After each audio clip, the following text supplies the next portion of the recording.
Hey folks, welcome to Bullets and Brass. I'm Remy, and today we are talking about the C grip, or more accurately, the over-exaggerated one, the one you see a lot in competition, YouTube videos. It's your left arm comes up to some degree, and your hand is extended over the top of the handguard on an AR-15.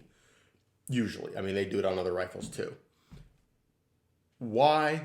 What is it doing? What is the purpose? What are the benefits? What are the downsides? That's what we're going to get into. And it's not going to take long. This really isn't a complex topic. So, at a couple points, I'm going to throw up video, a whole frame of me using a couple different techniques with my SBR. And you can see the different results of recoil with different grips. And I don't do the super exaggerated one, mostly because my body just doesn't work that way. It is extremely uncomfortable for my elbows. But it gives you an idea. Now, in my videos, I was shooting at 100 yards target. They're kind of the opposite of what this is intended for. So let me give you a demonstration of what we're talking about for a grip.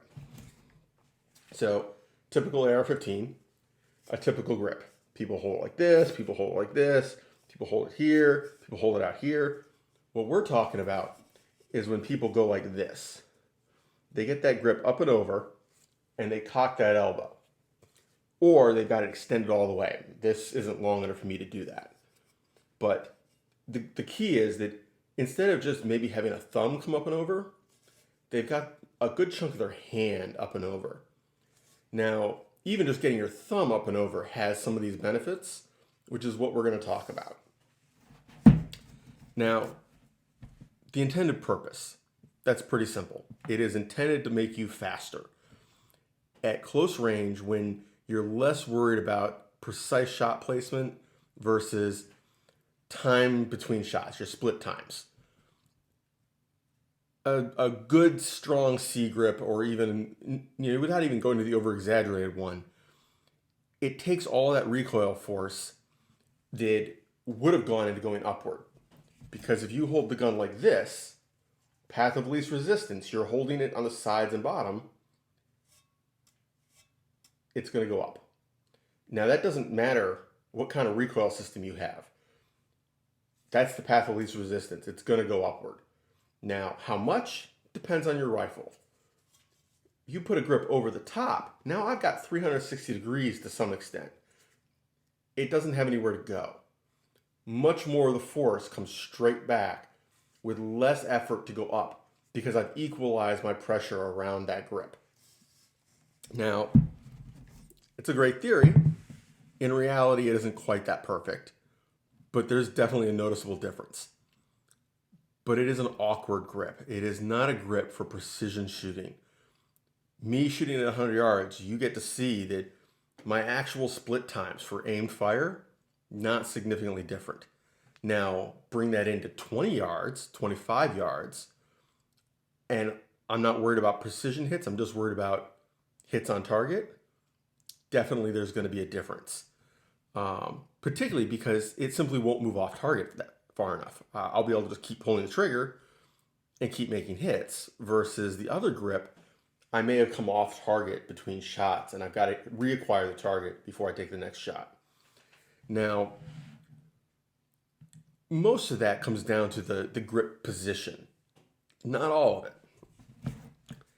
If you hold it back here, a Madwell grip, you have very little leverage over that recoil. Or more accurately, the recoil has a lot more leverage against your hand position.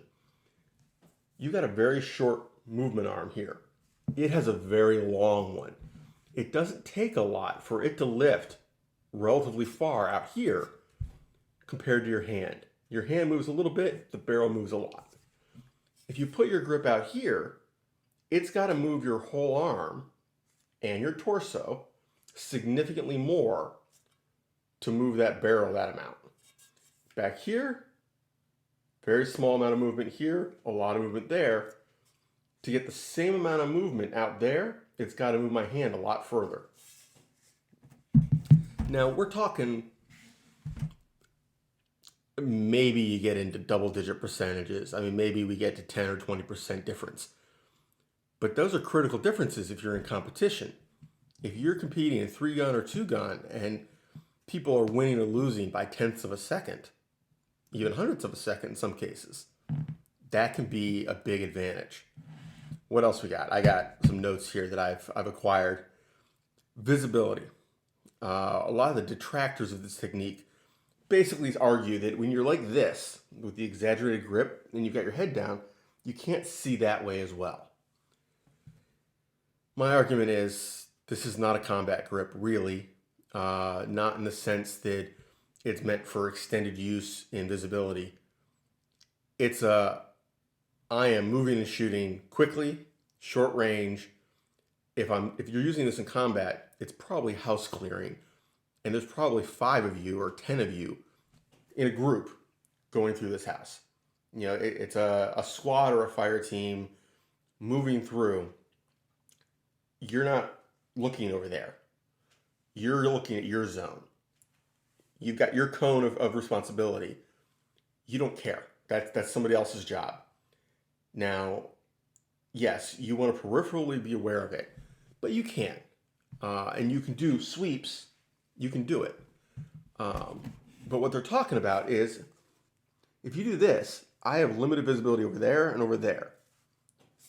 I've got much more visibility over there. I still have nothing there because my head is down and looking that way. I think it is, that particular argument against it is a argument looking for a problem, really.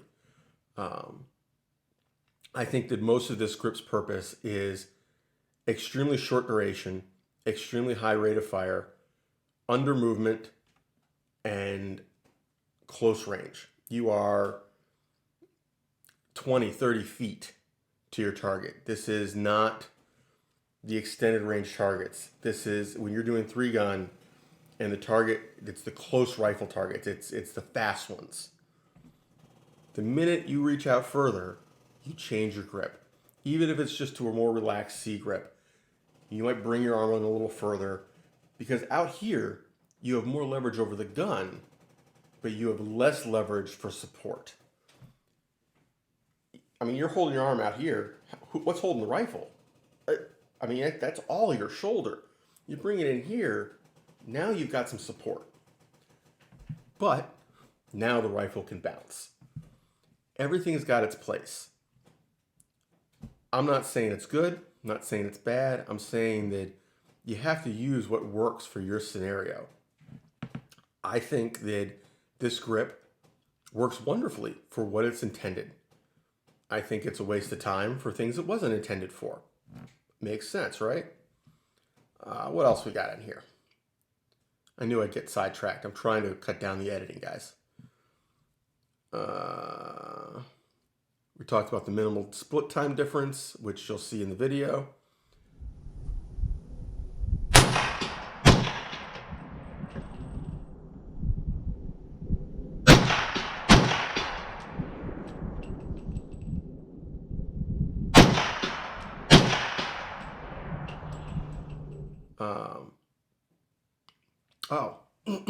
So I never actually tried this kneeling.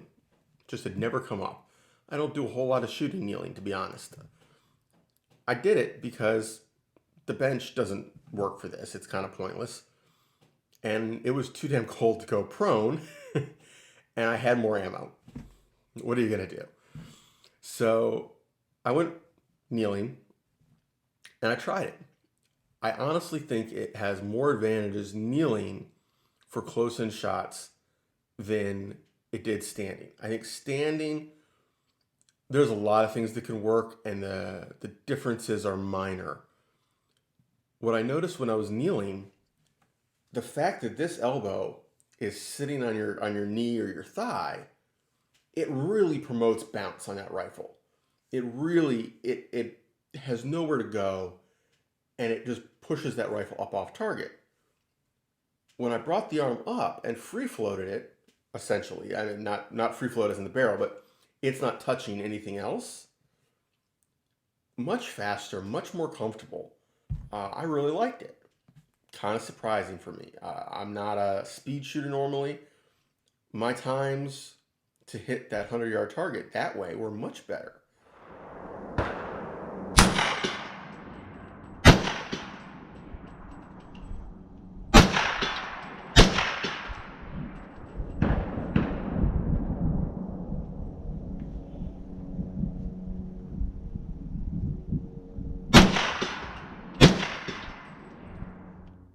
But here's the big downside. You can't hold it long. I don't care how strong you are. You can't hold that grip as long as you can hold some of the other ones. It's just a matter of leverage. You're extending your arm out there and holding a weight and fighting the recoil. You're using more muscle, much more energetically than if you bring it in. You're getting more result, but more energy. It's not about holding the rifle. It's about holding the rifle well enough to get the desired result. So I'm going to roll the video one more time. I probably spaced it in here a couple times, pieces of it at least. If you notice that there was a cut between when I was using subsonic and supersonic, yeah, your boy here screwed up and grabbed the wrong boxes of ammo. And I grabbed stuff that is super quiet, doesn't cycle semi-auto reliably in this rifle.